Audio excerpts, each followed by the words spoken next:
ধেমাজিত লখিমী বেংকৰ বিৰুদ্ধে প্ৰতিবাদ অসম জাতীয়তাবাদী যুৱ পৰিষদৰ। ধেমাজি শাখাৰ লখিমী বেংকে দীৰ্ঘদিন ধৰি গ্ৰাহকৰ ধন সময়মতে ঘূৰাই নিদিয়া, বেংকলৈ গ'লে বেংকটোৰ বিষয়া কৰ্মচাৰীয়ে গ্ৰাহকক দুৰ্ব্যৱহাৰ কৰা আৰু ৰিজাৰ্ভ বেংকৰ নীতি নিৰ্দেশনা অমান্য কৰা অভিযোগ তুলি আজি ধেমাজি সদৰস্থিত লখিমী বেংকৰ শাখাৰ সন্মুখত বেংকৰ প্ৰতিকৃতি দাহ কৰি প্ৰতিবাদ জনায় অসম জাতীয়তাবাদী যুৱ পৰিষদৰ ধেমাজি জিলা সমিতিৰ বিষয়ববীয়াসকলে।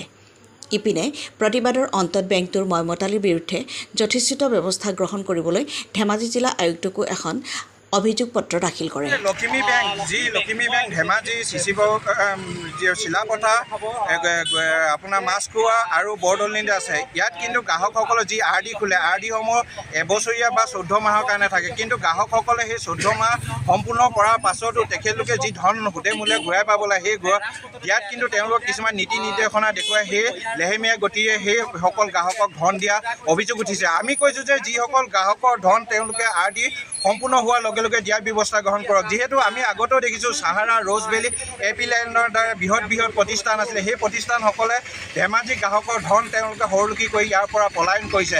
সেই যে যাতে আকৌ এবাৰ গ্ৰাহকসকল লুণ্ঠনৰ বলি নহয় তাৰ ব্যৱস্থা ধেমাজি প্ৰশাসনে ল'ব লাগিব। তাৰ